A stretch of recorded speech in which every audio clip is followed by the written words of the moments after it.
কি হলো? পত্রিকা নিয়ে আর কতক্ষণ বসে থাকবে? বেলা কয়টা বাজে সেই খেয়াল আছে? এই তো কমিটির মধ্যেই আমি শাওয়ার নিচ্ছি, তুমি নাস্তা রেডি করো। রিমু কি উঠেছে? হ্যাঁ, ও অনেক আগেই উঠেছে। হ্যাঁ শোনো, ওই যে সেদিন যে আমি তোমাকে বললাম সেই ছেলেটি সামনের মাসে দেশে ফিরছে। কোন ছেলে? আরে এরই মধ্যে সব ভুলে গেলে? আরে রিমুর সাথে যার বিয়ের কথা চলছে, লন্ডন প্রবাসী। আর শুনেছি তার বাবার এদেশে গার্মেন্টস ফ্যাক্টরি আছে, শিল্পপতি তো। তাহলে তো অনেক ভালো হয়। কি ব্যাপার বাবা, তুমি আর মা কার বিয়ে ঠিক করছো? হ্যাঁ মা, তোর সাথে তো এই ব্যাপারে কোনো আলাপই হয়নি। শোন মা, তোর সাথে একটা ছেলের আমি বিয়ের সম্বন্ধ আলাপ করব, বুঝলি? মানে সেই ছেলেটি হচ্ছে লন্ডন প্রবাসী, তার বাবার এদেশে গার্মেন্টস ফ্যাক্টরি কয়েকটা আছে, শিল্পপতি বলে কথা। বাবা, আমার বিয়ে নিয়ে কথা বলছো অথচ আমি কিছু জানি না। সরি বাবা, আমি এই বিয়েটা করতে পারবো না। কেন রে মা? ছেলেরা অনেক বড় লোক, তাছাড়া শুনেছি ছেলেটা নাকি দেখতে শুনতে অনেক ভালো। তাহলে তোর আপত্তি কেন? ছেলের টাকা পয়সা থাক বা রাজপুত্র হোক, তোমরা আমার বিয়ে ঠিক করছো, আমাকে তো একবার জিজ্ঞাসা করতে পারতে। আসলে এই বাড়িতে না আমার ইচ্ছা অনিচ্ছার কোনো দাম নেই। আমার বিয়ে ঠিক করছো অথচ আমিই জানি না। তোর কথা শুনে মনে হচ্ছে তোর পছন্দটা কোথাও গিয়ে আটকে আছে। খোলাখুলি বলতো, তুই কি কাউকে পছন্দ করিস? মা, তোর কথা শুনে মনে হচ্ছে তুই কোনো ছেলেকে পছন্দ করিস না। নো প্রবলেম, তুই খোলাখুলি আমাকে বল না। আর হ্যাঁ হ্যাঁ শোন, ওই ছেলেটিকে একদিন আমাদের বাড়িতে নিয়ে আয়, আমি ওর সাথে সরাসরি কথা বলতে চাই।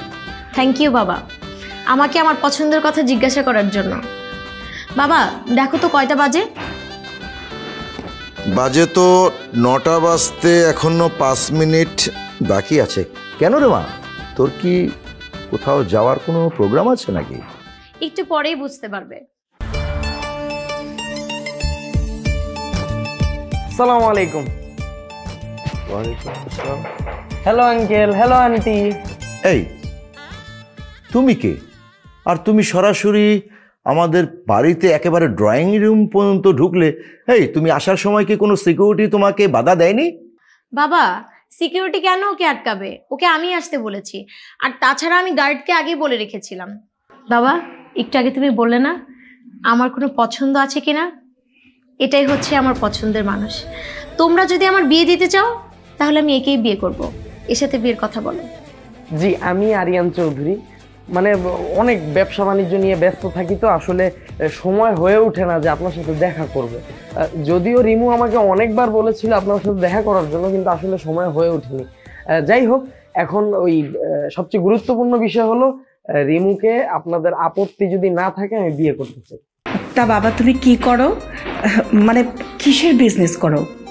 আন্টি আসলে বিজনেস তো অনেক করি, এখন এত ব্যবসা না মনে থাকে না, আসলে আমি নিজেই ভুলে যাই। এই ধরেন এক্সপোর্ট ইম্পোর্টের ব্যবসা, তারপর হইলো ধরেন এই রড সিমেন্ট, মানে আশেপাশেই ধরেন আপনার বাসার ভিতরে যা দেখেন এই সব কিছু বেশিরভাগই আমার কোম্পানিতেই তৈরি হয়। এখন ব্যাপার হইলো মানে সময় হয়ে ওঠে না, সকল ব্যবসা যে মাথায় দিব আমি একা সামলাই তো। আর তবে আমার মেইন ব্যবসাটা হইলো চাকার ব্যবসা। ওয়েট, চাকার ব্যবসা মানে এই কথাটা তো আমি বুঝলাম না।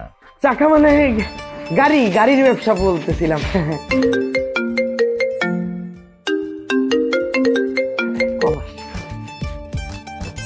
হ্যালো,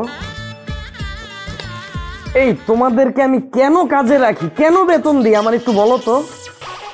মাত্র 3 কোটি টাকার একটা প্রজেক্ট নিয়ে আমাকে যদি এতবার কল করো, আমি কোথায় যাব? এতগুলো ব্যবসা আমাকে সামলাইতে হয়, এটা বুঝো না কেন? না, হবে না, তোমাদেরকে দিয়ে হবে না। এখনই সমাধান করো এটা, রাখো।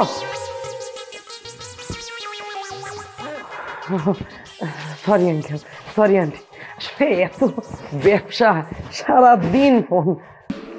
না বাবা, তুমি সরি বলছো কেন? তুমি কত বড় লোক মানুষ, আর তাছাড়া ব্যবসায়িক কথা বলবে এটাই তো স্বাভাবিক। আর আমার কিন্তু তোমাকে অনেক পছন্দ হয়েছে। বাবা তোমরা দেখলে তো, ও ছেলে হিসেবে কতটা ভালো আমি জানি বাবা। তোমার রাজকন্যাকে যদি এই ছেলেটা বিয়ে করে তাহলে দেখবি একদম রাজকুমারীর মতো সাজিয়ে রাখবে, কোনো কষ্ট আমাকে দিবে না। দেখলে তো বাবা, এত টাকা পয়সা থাকার পরে ওর মধ্যে বিন্দু পরিমাণ অহংকার নেই।